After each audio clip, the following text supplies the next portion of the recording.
question. How'd you like this knowledge that I brought? Bragging on that cash that he gave you is the front. If you're gonna brag, make sure it's your money you fund. Depend on no one else to give you what you want. Shoes on my feet, I bought clothes I'm wearing, I bought the watch I'm rocking, I bought 'cause I depend on me. If I want it, the watch I'm wearing, I bought it. The house I live in, I bought it. The car I'm driving, I bought it. I depend on me, I depend on me. All the women, hey, throw your hands up, baby. All the honeys making money, throw your hands up, baby, baby. Rock the dollar, throw your hands up, baby. All the ladies truly feel me, throw your hands up, baby. As you see, if you have joined us on Facebook Live, there's a lot of head nodding going on in the studio right now. I was never, ever a Destiny's Child or Beyonce fan per se, but this one was just infectious. It's just one of those things where if it came on the radio or if it was around, especially shopping, this is great if you are moving around in the mall song. I think they understood that, I bought it, then all of that, kind of comes into the whole idea of, handling your business and shopping on some level. But shout out to Destiny's Child for that very infectious soundtrack song, Independent Woman, from the Charlie's Angels movie soundtrack. And I'm not even going to get into, ladies and gentlemen, these youngins here in the studio, between Kayla J behind the board and Taylor over here interning with us, talking about how young they were when the song came out, and I was full grown. Yeah, I think I probably, the first time I heard that song, I was in the strip club. TMI. Shout out to Destiny's Child for empowering all the black women out there. Oh, we did not necessarily need any piece of that information. Get those dollars. No, actually, it's fitting that you play it. So, we've been talking and talking and talking. This is like a freestyle session. Can you say hello, Mike D? Hey, everybody. To the folks on the video. Hey, everybody watching you gotta get the numbers up. We got 4, 3. We gotta get more numbers up on the Facebook Live. Give people a chance to log on. Huh? Well, my whole self-esteem goes on these numbers. I'm like addicted to social media, so these numbers. In the middle of the day on a Friday, I'm just saying, the 5 of you that are currently tuned in, we appreciate you, and Mike seems to want you to go out and go hustle up some other folks. Hustle up, share the page, tweet, do all, because we're going to have fun this hour. Yes, we always do. We're going to talk about all these black movies and things. I'm black again. I guess yes. That's the first thing. Yeah, I was going to say, for those of you who were tuned in last week, there were some questions about Mike's allegiance to the community, because I just needed a day off. I just needed a day. It was just too much. Going to see La La Land and all kinds of other things. It was just too much. Yeah, I had to take a little bit of a break, and but I got through it. I did some meditation, deep meditation. And stuff. And so he's fully black. His black heart is not provisional anymore. Kendrick and Drake both came out with records. So I didn't. Well, I haven't heard the Kendrick one yet. I'd heard the preview for it, but I have to buy that. There's a lot of good new music, so we can get to that in a minute. Music, yeah. That's why I got my Compton hat on for really, Drake, really. Well, what, you don't think? No, he's doing too much. Well, that was my transitional phase. Drake and his emo self are doing entirely too much at this point. And he's not a good singer. I want people to stop encouraging him. Can I say that directly to the camera? Stop encouraging Drake to sing. He's not good. Look, I don't know. I wish I had his Instagram. He's next to like the J-Lo, and then he goes in with Rihanna and all Drake isn't bad to look at. You're just saying he's overrated at this point. That's a totally different conversation. He is not a singer. Okay. He can halfway, kind of, sort of, hold a tune. Well, he's not a singer. Very, very little of what's being played right now counts as singing to me. So, shout out to Beyonce. Oh, so yeah, back to the Beyonce. So, did you see the Dave Chappelle specials? Yeah. Okay. Well, he had like a little line about Jay-Z and Beyonce and his wealth and stuff. You were not, I take it you were underwhelmed? I really like Dave Chappelle. Understand, Dave Chappelle went to high school in D.C., the high school that I wanted to go to, but my father was like, no way. The Ellington. Yes, School Duke of Ellington. Arts. Yes. Also the high school of what is the pretty one from Why Did We Get Married? Lamont Rucker. Okay. And Michael Ealy. Okay. All went to high school at Ellington. We would have all been there relatively around the same time.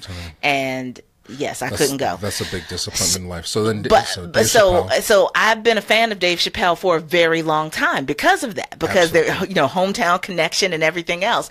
However, I think that too many of his jokes in these two specials that he's released on Netflix are very homophobic and just kind of frat boy party.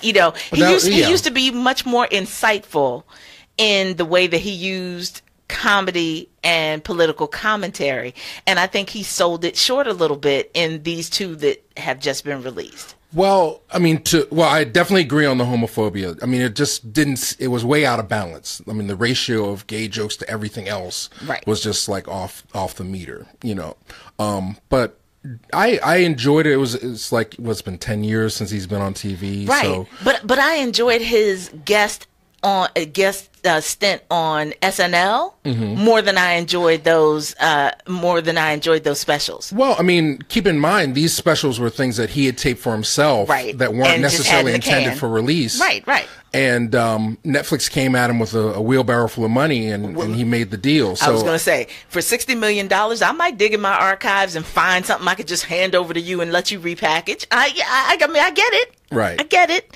I'm just saying that. But you're saying if you went to see him live and he was doing that kind of thing, I would not have been happy. Yeah.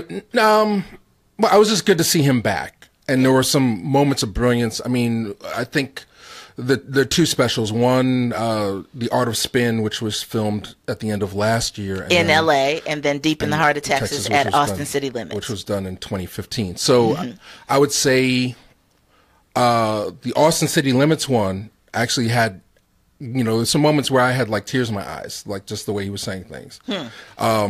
But the first special, The Art of Spin, I just thought his delivery, his performance, his stage presence, the way he segued things was just like, brilliant, masterful. Oh, yeah. I was going to say, structurally, as far as stand-ups are concerned, I think there are a lot of people that are very kind of highly touted right now that don't do transitions well. They don't move from joke to joke or just kind of formulate the show in a way where it makes it easy. I get bored. I'll find myself wanting to hit fast forward, and then I'm afraid I'm going to miss something.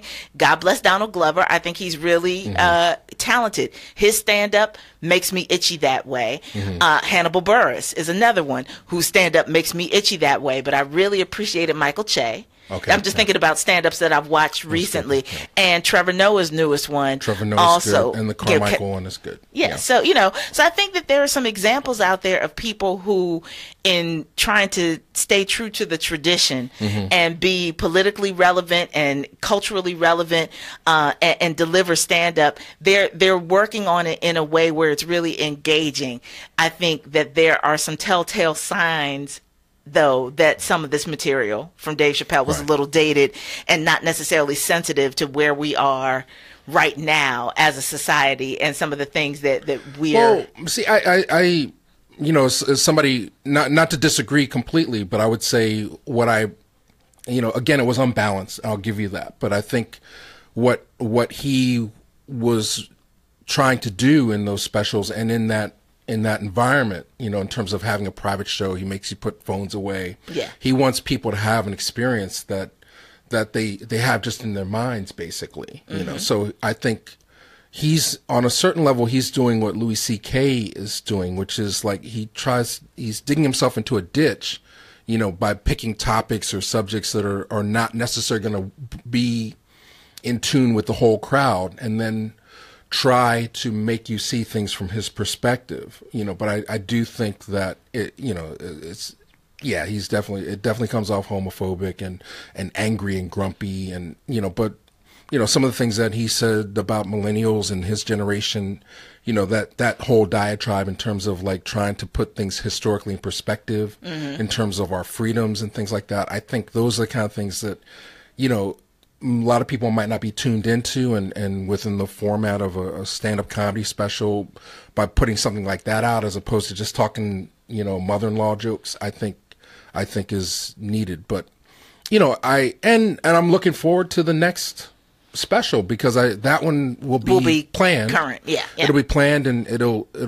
I'm sure he will take notes from some of the things that they're saying, but yeah, I know the shows. I'm sure that there was more material, and whatever they decided to put in, it just felt unbalanced. Well, I mean, Stan Lathan is not new at this in terms of constructing these shows and helping pick material and making it happen. So, I think there's a lot of veteran energy in how to package it. Right. Like I say, my question is really more about some of the material. And it wasn't just the gay jokes. I think some of the domestic violent jokes, right, they made me bristle. Like, right. I couldn't even laugh, because I'm like, okay, I understand why that's funny, but it doesn't feel right for me to laugh at it. Right. And I felt that too much in watching those two specials. Yeah, there were just those moments where I'm like, I get it, but I can't laugh at this because this is too real for too many people I know. But I think that's him trying to push the envelope, and maybe, very much in the way that Louis C.K. does it, but maybe because we haven't seen him in such a long time, we haven't seen that transformation, and we're kind of expecting a little more of the older, earlier Dave. Well, but in this context, since we're creating some context for the people that haven't seen it yet, or that are interested, in kind of dialoguing about this, I feel the same way now watching Eddie Murphy's Raw. Oh, certain jokes don't hold. Right. So 25 years or so later, going back and watching that, some of the earlier stuff in that special makes me go, oh my God. And I remember cracking up laughing at it when I was younger. Now, in a different kind of context, I'm like, How Bunny is still funny though. Yeah, it's sort of, it's a little, I mean, I felt the same discomfort, but I think the whole laughter thing is about tension and release, but I think he just picked on certain things a little too much. Like a good stand-up show, like if you see like a Donnell Rawlings or something like that, or Guy Torrey, who's going to be in town, I think tonight or tomorrow, the 25th, at the first the First District Plaza. Okay, they're doing a comedy show, Joe and Guy Torrey. I mean, like they like to do that sort of un-PC kind of humor, but they go through the room, and they go through every ethnic group, every gender, every sexuality. It doesn't feel like you're picking on Caitlyn and all this other stuff. I mean, he really, and also at that age that he's at now, it seems like he's a little grumpy. He's almost in that little Cosby territory where he's just angry for some reason that we don't quite understand yet. But again, I think he's one of the most brilliant minds in stand-up, and it's just a pleasure to watch him work. It's sort of like, I look at what he was doing, especially in the first special, like a great jazz musician. Maybe he's a little slower than what we're accustomed to, but he still has his chops. He still knows how to manipulate the room into his energy, his way of thinking, and again, he's bringing out some things about race and things. I think it's going to get sharper. Yeah. The next special, but it was a pleasure to. It's good seeing him back on the bike again. Yeah. And we can have our philosophical debates about the material, but that you're watching somebody who's strong, who's really gifted in this, right, and who is kind of reintroducing himself to the American people after a significant absence. Yeah. But it's a little disingenuous because he's trying to use the homophobia, the sexism, the racism as a wedge to bring people together, and that's not what he's really doing in the show. Yeah, quite honestly. But so for those of you who have not yet seen it, there are 2 of 3 contracted specials with Netflix, now available with Dave Chappelle. It is part of their featured lineup. So for those of you who haven't logged on to Netflix in a while, now when you log in, they've got recently added, but they've also got featured. And Dave Chappelle will pop up almost at the beginning of that line, trying to get, more people to watch it. So, with the caveats or some of the conversation that you've just heard us engage today, know that's what you're getting into. But if you're looking for something to check out this weekend, it might be worth it for you to watch it and then be able to contribute to this. And for those of you who have seen it and have some thoughts, we've got a fairly open show today. So you are encouraged to give us a call or mention us on Twitter and engage in this conversation. 215-634-8065, toll free at 1-866-361-0900. You can mention Mike on Twitter at Reelblack, REELBLACK, and me at WURD_S Renee. We're going to take a quick break and come back. And I know you have yeah, well, I like this conversation, so maybe we'll save that. I can point people to it on YouTube. So. Okay. Well, we've got more conversation. Yep, plenty of stuff to talk about. Yes, so. Black folks on film and television. We'll be back with more Real Black Radio after this. Hey, Brother Shamari, I hear you talking about JD's Auto Body and Painting. That's where I go. Nick, I know the owner JD personally, and they always take care of me. You asked me. I told you about JD's when you needed car repairs. I've been spreading the word about their professional work. I know. I remember now, you sure did. They're at 6300 Wayne Avenue in Germantown, right? 215-848-5949. That's 215-848-5949. I know I have it memorized. Now, we both agree that JD's Auto Body and Painting is the place to take your car for all your auto body repair and painting needs. They work with all insurance companies and free towing with repairs. Yeah, free estimates and senior discounts, too. But I bet you didn't know JD's has a 10% discount for WURD listeners. Come on, Nick. I know Juanita, JD's wife since elementary school. Tell them Brother Shamari sent you, and you can mention Nick, too. Yeah, that's right. Call JD's today at 215-848-5949.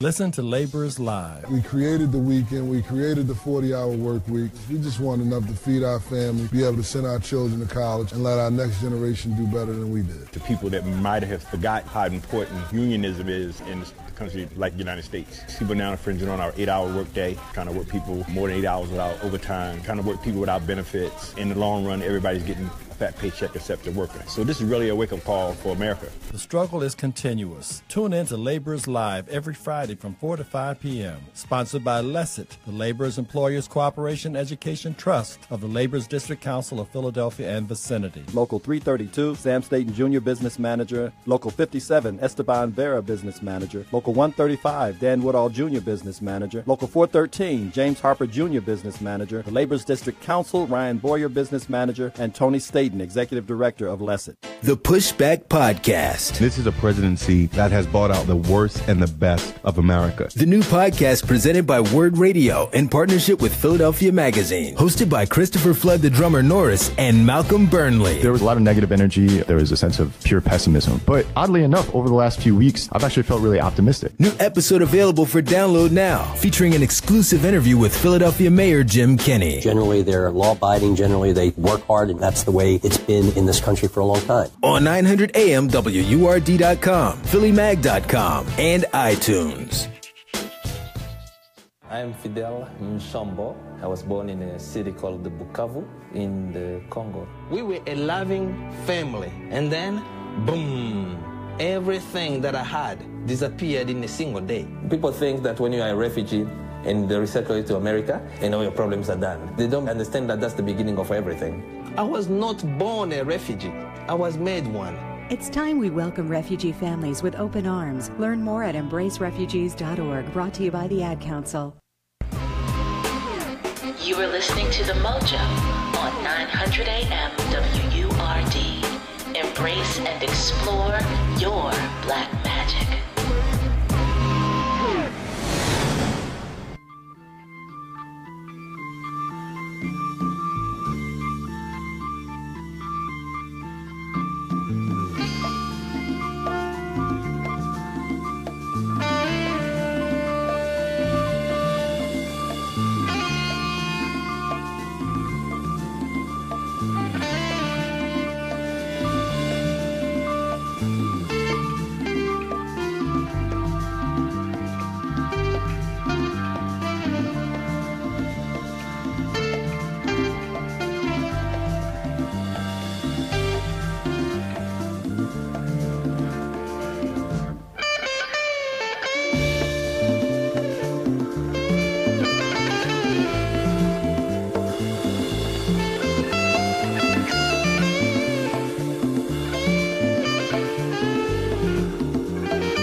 turn your back on me, baby.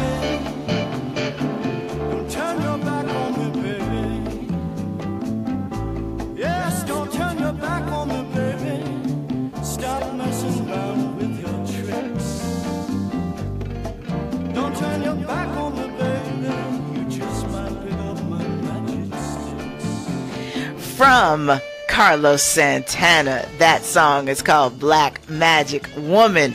And again, just uplifting the whole idea of how we bring together these classics, things that there's something very visual about that song. I don't know if it's ever been featured in the soundtrack, but it sure feels like it could be. Oh, definitely. And a master on the guitar, of course. Enhancing there's a movie called Black Magic Woman with Ray Dawn Chong or something like that. Really? I'm gonna look it up while you continue. Well, can I just jump in since you mentioned that?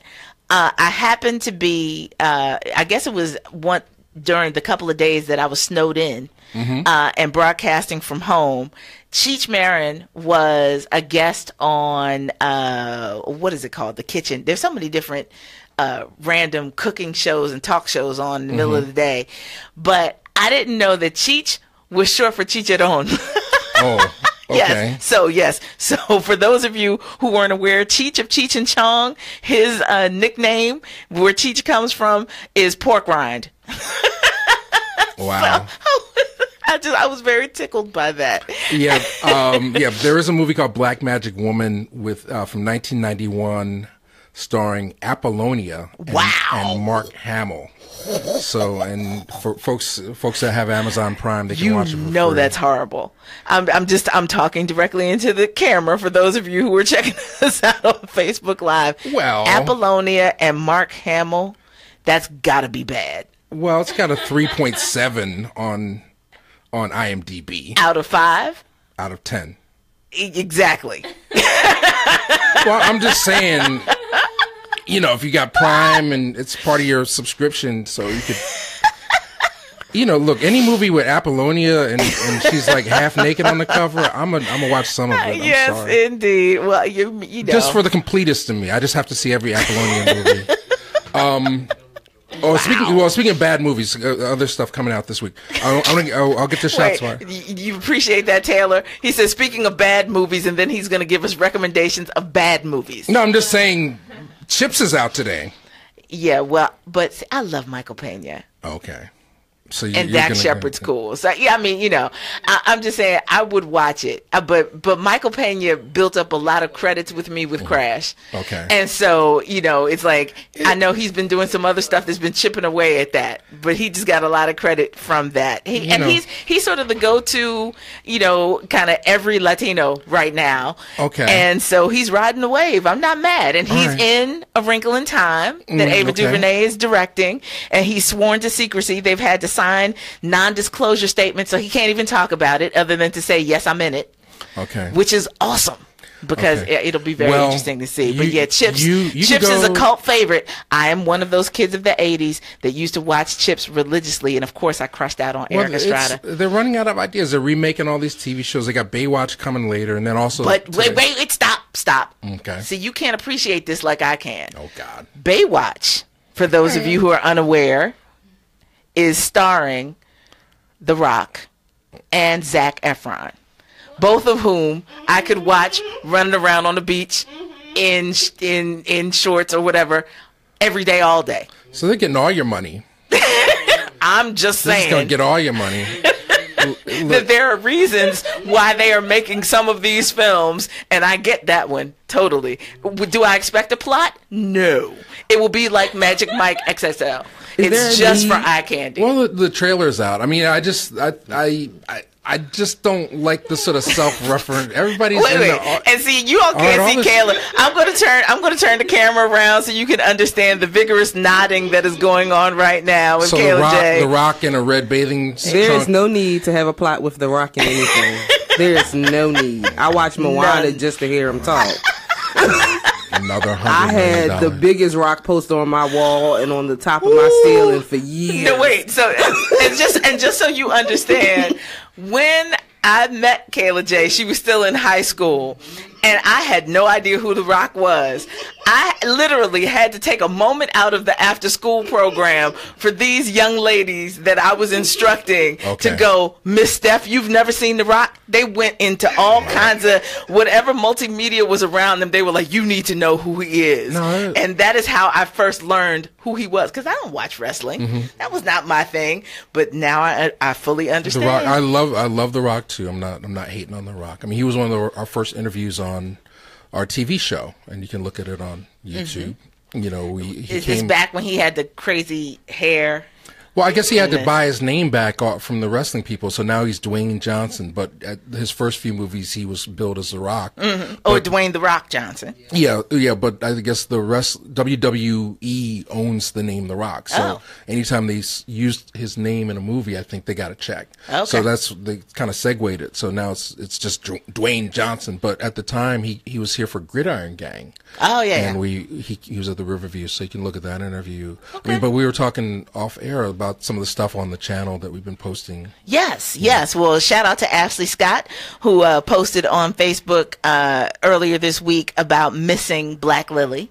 Yes. And just, the camaraderie. And Kayla J and I were talking about Black Lily on Wednesday because I played Jasmine Sullivan track from her Live with Giles Peterson.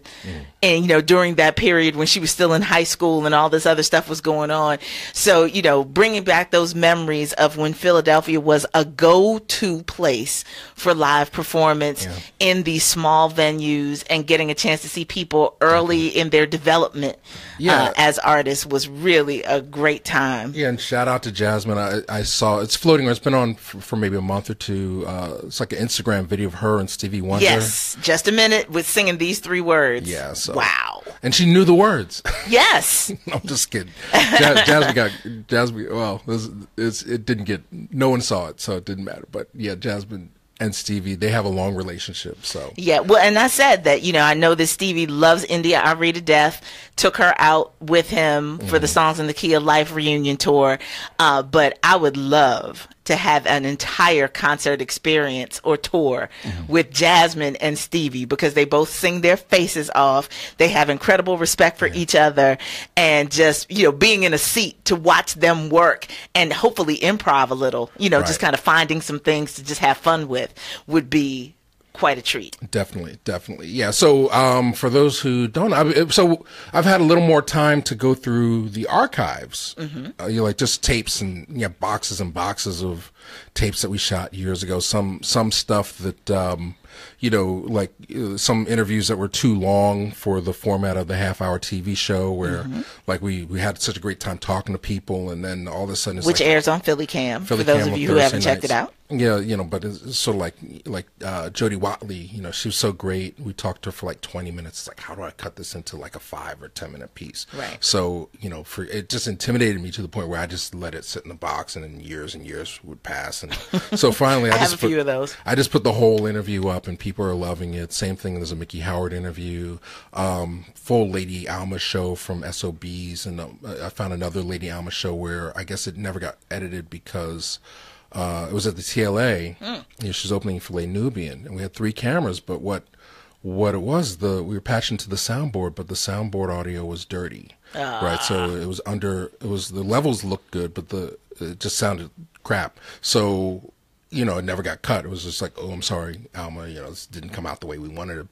But now, time has passed. I'm working on getting that show cut, and we'll just use one of the camera audios. But lots of cool stuff like that in the archives that you can find on the channel. I'll be posting up Sonia Sanchez's Q&A from Black Star a couple years ago. Nice. Lots of stuff. So you can go to youtube.com and /Reelblack and find that. And I also put in for my 100,000 view plaque, so I'll have to bring that in and share it with people. So that's why he's so numbers conscious. For those of you who've we're been up to 11. Checking us out on Facebook Live, then Mike made the call and instantly the number doubled. So we appreciate you. But he shouldn't be admonishing people. We just want you to dial in and hang out with us because you enjoy bring it. A friend, shake a hand, make a friend, leave some comments.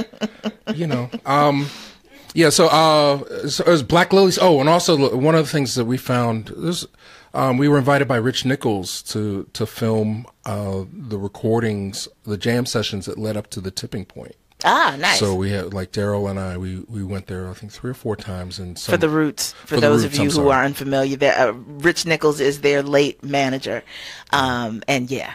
Yeah, so there's like, just like, you know, so the whole situation was just jam sessions nonstop, right? So literally the band would be in there just playing whatever they wanted to, and then the artists would step up to the mic and just like unload anything that was in their notebook or in their mind. I remember those days. And just, you know, that would be the foundation for a track or something. Yeah, over on 7th Street. For those of you who are unfamiliar with those studios, directly connected to, technically, the Electric Factory, is where they spent a lot of time with Larry Gold in the studio, inviting people to just bring some energy into the space and contribute to the process. That's how I first met Les Nubian. Shout out to Tony Allen.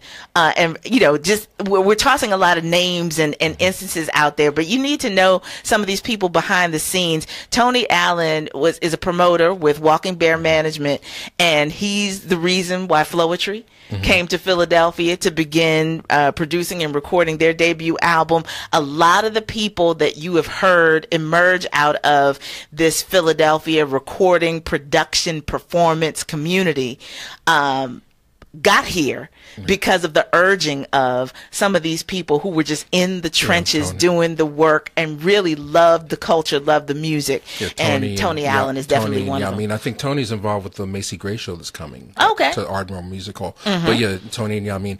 But yeah, so the footage, so I'm calling through it. I don't know if there was any plan at the time. We were just filming, but I may try and figure out a way to present that so more people can see it. Well, so, you know, maybe that's a way that we can collaborate on that.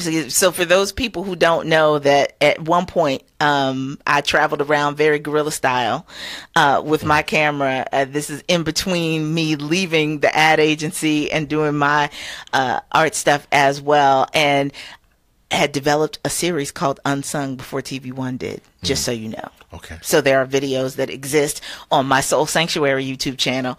But I also have footage that I haven't edited. So conversations with Mint Condition. I edited the one with Will Downing. But, you know, there are just these wonderful artists who, between DC and Philly, that I got a chance to hang out with and talk to, and a lot of that stuff is still on mini DV tape. Yeah. So that's how you know.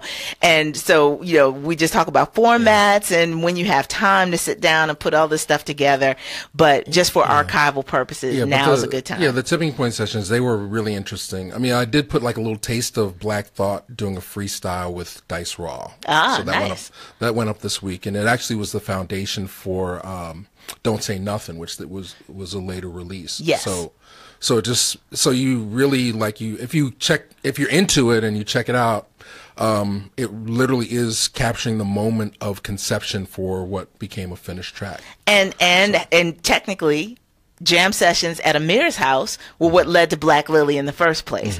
So, you know, this history that we have here in Philadelphia of talent recognizing talent, just getting together and seeing what might come of it. I mean, that's how the Roots produced several of their albums. They just jammed until they got a good idea, and it just kind of formed itself into it. Very expensive, though.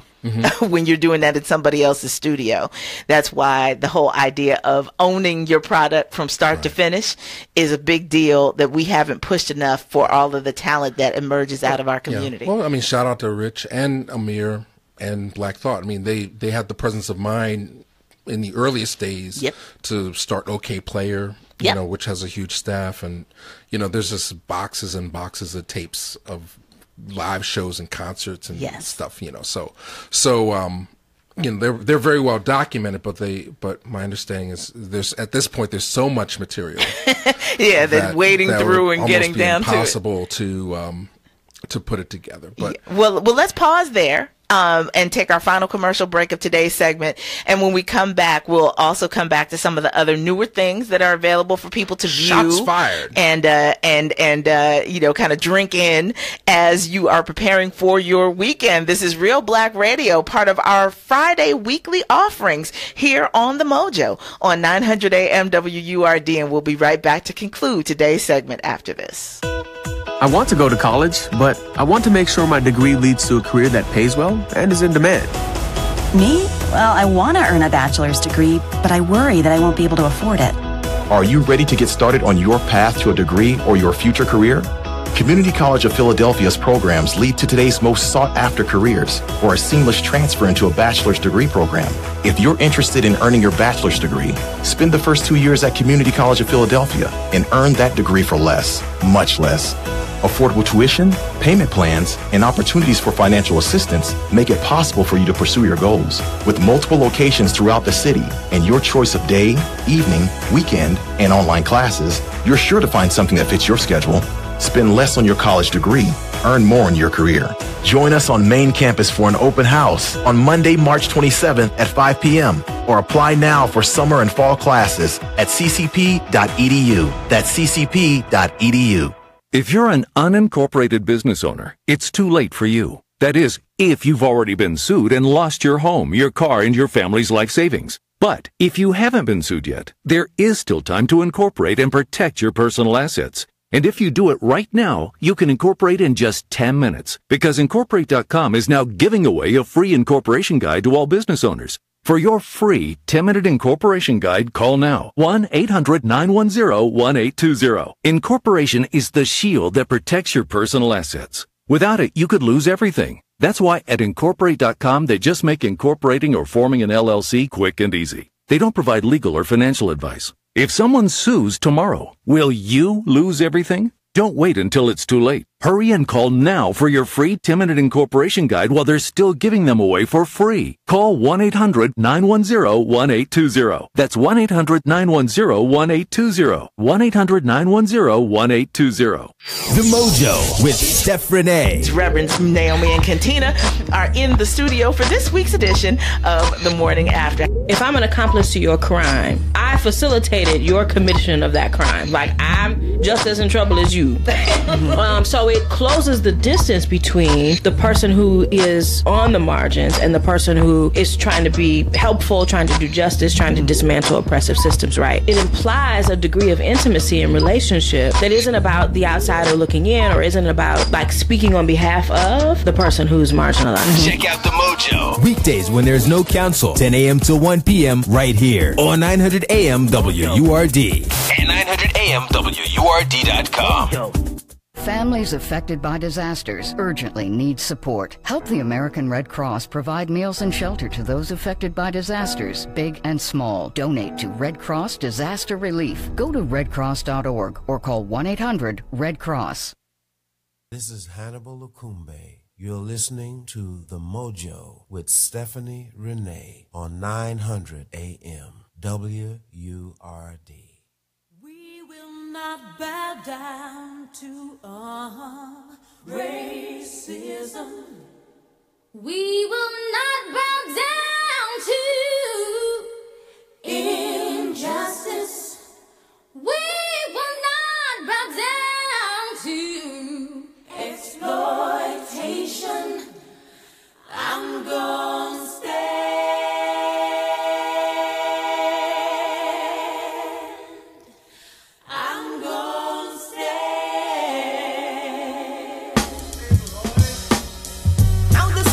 Free your mind and your soul.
course, those of you who are WURD regulars, you heard this song in all of our promos leading up to last night's Word Speaks Sister Power, the Future of Feminism event. What you may not know is that song comes to us courtesy of the Panther movie soundtrack. And I miss, Mike, I miss the big ensemble numbers like this. You know, so we first heard a sound like this with We Are the World. Okay. And then we got Do They Know It's Christmas? And, you know, a lot of these other that's things. like an all-star group? Or... It is an all-star lineup. So I know that, speaking of Philadelphia, so I know the Jazzy Fat Nasties were involved in that. Okay. But we're also talking about TLC. We're talking about SWV.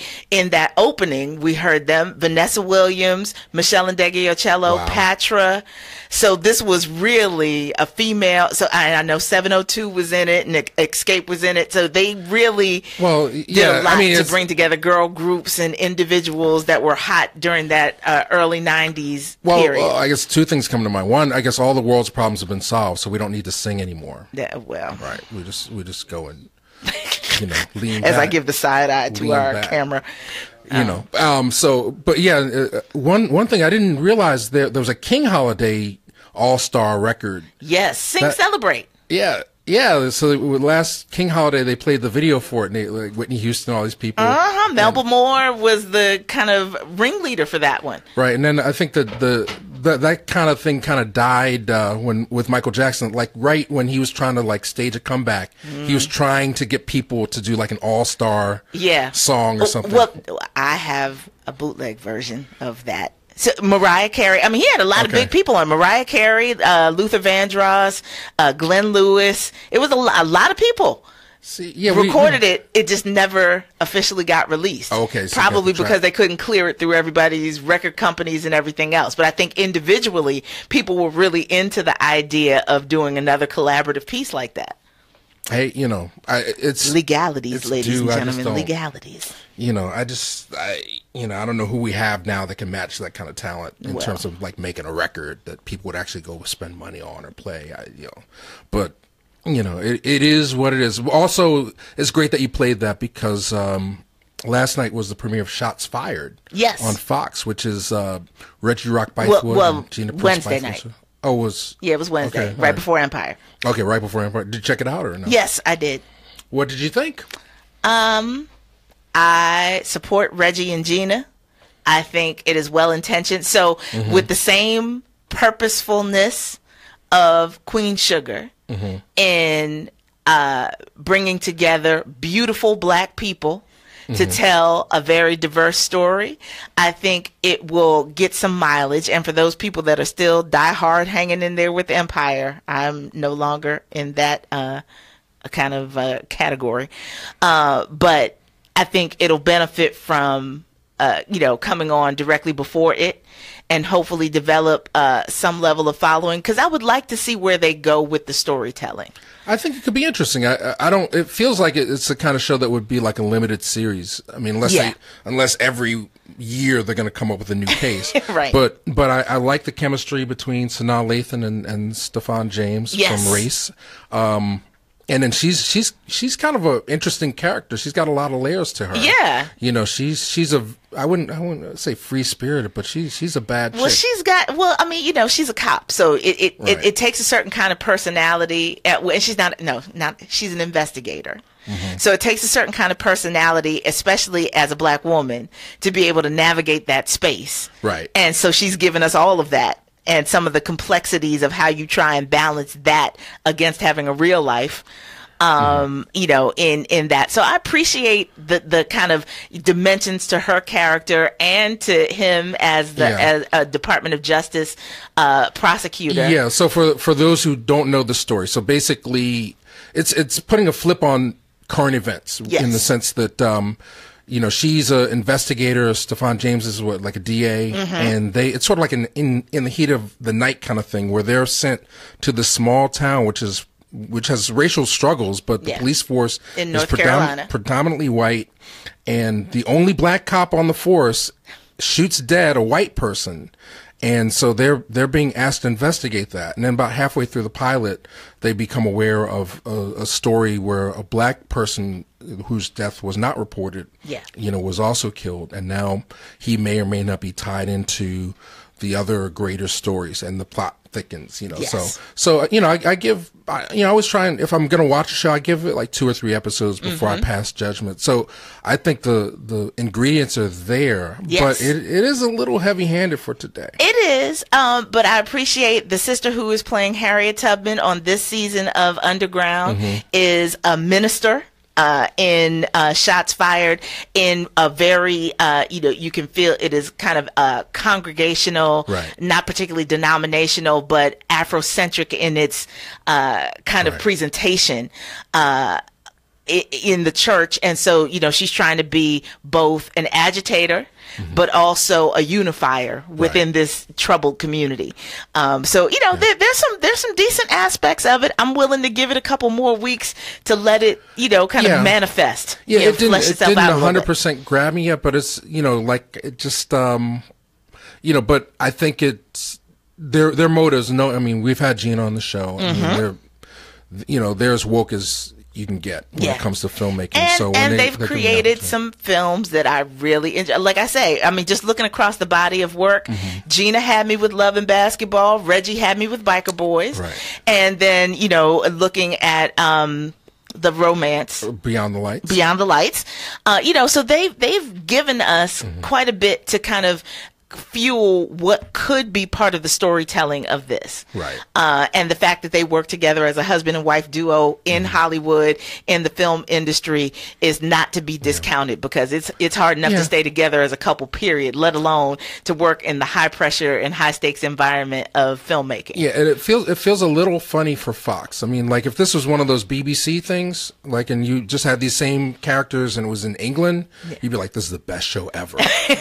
But the fact that you got to stop it for commercials and everything's going to twist, it just feels a little funny on American TV. And it is slightly weird, given the subject matter, that it comes on before Empire, which is just jumped the shark completely. Empire is fully farcical soap opera at this point.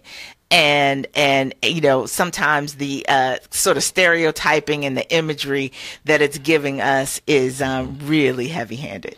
I stopped watching. I told you I stopped watching the episode where they were doing the music video about the Black Panthers, but the song was all about materialism and stuff. So I said, no, I can't, because you're just playing with my emotions. You're playing with me, Lee Daniels. Well, I mean, it is now officially the black version of Dallas. I mean, that's where it has gotten to. That was probably what they wanted to begin with, but just trading on the race thing. I mean, I guess I should mention, if we're on Empire, Jussie Smollett has a music video out. F-U-W. Oh, F-U-W, okay. It's a effed up world. Okay. But the visuals are dope. I mean, it's just, I guess he sat in the studio and burned some candles and channeled some Marvin Gaye. And just for 3 minutes, just stated the obvious. Okay. In only the way that Jussie Smollett can. So the song, whatever. But the visuals, the video, it's coming from his heart, and he's saying it. But it's just, I guess we're re-experiencing the '60s on a certain level. So for people who weren't alive when the '60s were happening.